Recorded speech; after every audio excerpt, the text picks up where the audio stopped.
मोहतरम सामीन, अस्सलामु अलैकुम वरहमतुल्लाहि वबरकातुहू। अब हम आपको असहाबुल क़रिया का किस्सा सुनाएंगे। असहाबुल क़रिया का किस्सा अल्लाह ताला ने सूरह यासीन में बयान फरमाया है। अल्लाह ताला इस सूरह की आयत 13 में फरमाते हैं, और आप इनके सामने एक मिसाल यानी एक बस्ती वालों का किस्सा बयान कीजिए, जबकि उस बस्ती में कई रसूल आए। अक्सर मुफस्सिरीन के कौल के मुताबिक ये बस्ती अंताकिया है। ये मुल्क शाम के शिमाल में तुर्की के करीब वाक़ है। इस बस्ती में अल्लाह ताला के रसूल तशरीफ लाए, जैसा कि सूरह यासीन आयत 14 में है। जब हमने उनके पास 2 रसूलों को भेजा।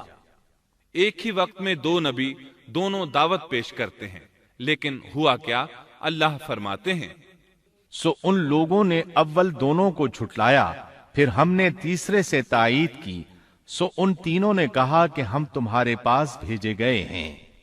मतलब ये कि 3 नबी बैक वक्त उन्हें अल्लाह का पैगाम सुनाते रहे। एक कौल के मुताबिक इन तीनों के नाम सादिक, सदूक और शलूम थे। वल्लाहु आलम। उन्होंने अपनी कौम को तौहीद की दावत देनी शुरू की, उन्हें डराना शुरू किया और ये ऐलान भी किया, हमारे जिम्मे तो सिर्फ वाज़े तौर पर पहुंचा देना है। तुम्हें हिदायत से सरफराज करना हमारी जिम्मेदारी नहीं। हिदायत सिर्फ अल्लाह तबारक व तआला के इख्तियार में है। उनमें से कुछ बदबख्त लोग साबिका बदबख्त कौमों की तरह कहने लगे। उन लोगों ने कहा, तुम तो हमारी तरह मामूली आदमी हो और रहमान ने कोई चीज नाजिल नहीं की, तुम निरा झूठ बोलते हो। अंबियाए किराम इन लोगों को दावत हक देते रहे, तौहीद का पैगाम सुनाते रहे, लेकिन वो लोग अपने कुफ्र ही पर डटे रहे। उन्होंने कहा कि हम तो तुम्हें मनहूस समझते हैं, अगर तुम बाज न आए तो हम पत्थरों से तुम्हारा काम तमाम कर देंगे और तुम्हें हमारी तरफ से सख्त तकलीफ पहुंचेगी। पहले तो उन्हें मनहूस करार दिया, फिर संसार करने की धमकी दी, सख्त सजा की बातें करने लगे। अंबिया ने उन्हें जो जवाब दिया, सूरह यासीन आयत 19 में इस तरह है, उन रसूलों ने कहा कि तुम्हारी नहूसत तुम्हारे साथ ही लगी हुई है। क्या इसको नहूसत समझते हो कि तुम्हें नसीहत की जाए, बल्कि तुम हद से निकल जाने वाले लोग हो। मतलब ये था कि तुम साबिका कौमों से भी आगे बढ़ चुके हो, उन तमाम हदों को फलांग चुके हो जिनकी वजह से साबिका कौमें तबाह बर्बाद हुई। अब तुमने उस आखिरी हद को छू लिया है जिस पर अजाब आ जाया करता है। अब भी वक्त है, हमारी बात मान लो। ये बहस हो रही थी कि एक आदमी वहां आ पहुंचा। उसने खतरा महसूस कर लिया था, जान चुका था कि ये कौम भी साबिका कौमों की तरह हुदूद को फलांग चुकी है।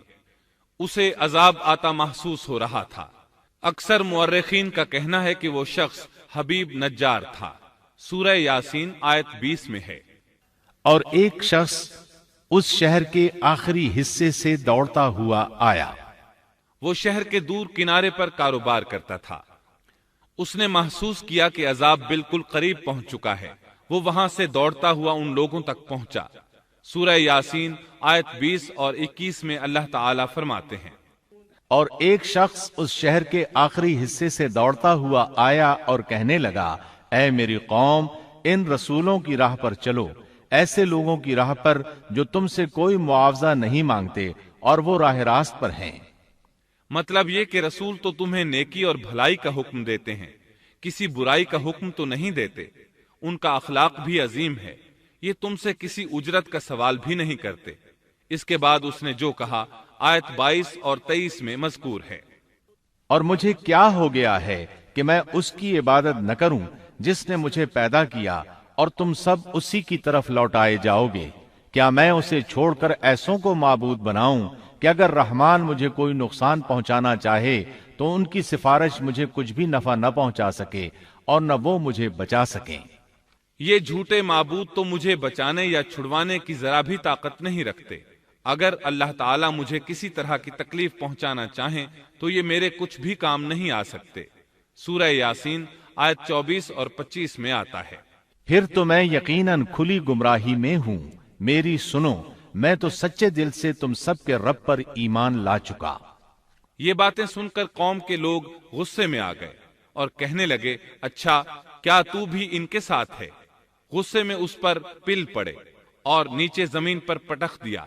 لوگ اسے مارنے پیٹنے اس کے اوپر چڑھ کر کودنے لگے۔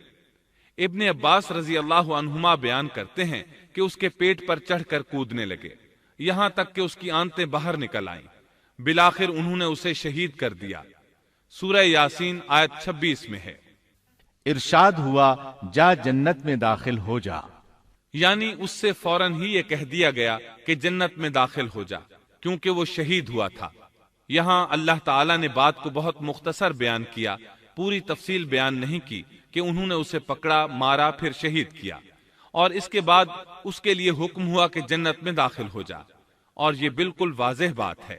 وہ فوراً جنت میں داخل ہو گیا، اور جو ہی وہ جنت میں داخل ہوا کہنے لگا کاش میری قوم کو بھی علم ہو جاتا کہ میرے پروردگار نے مجھے بخش دیا اور مجھے عزت داروں میں شامل کر دیا۔ بس شہید ہوتے ہی سب گناہ ختم ہو گئے۔ اللہ کے راستے میں شہادت سے بڑھ کر کوئی شہادت ہو بھی تو نہیں سکتی۔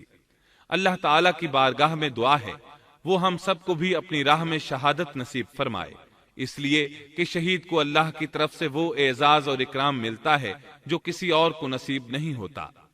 اب اس قوم کی سنیے جس نے اسے شہید کیا تھا۔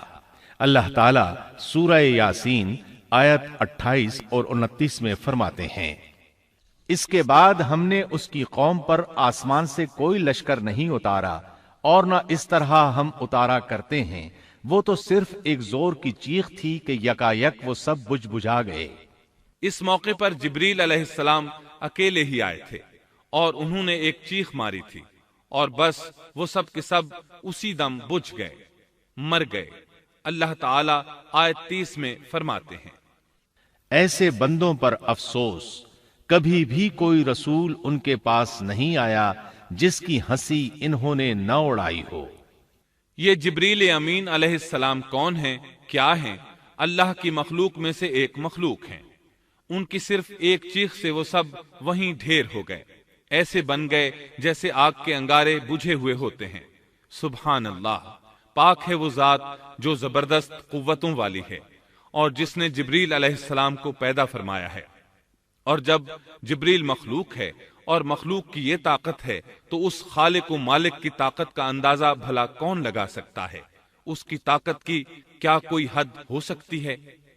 یہ قصہ تھا اصحاب القریہ کا جنہوں نے پیغمبروں کو جھٹلایا، اور یہ تھے چند ایک واقعات ان نبیوں اور قوموں کے اور ان کی بستیوں کے جو سیدنا ابراہیم علیہ السلام اور سیدنا شعیب علیہ السلام کے درمیانی زمانے میں ہوئے، جن کے واقعات اللہ تعالیٰ نے ہمارے لیے قرآن کریم میں بیان فرمائے۔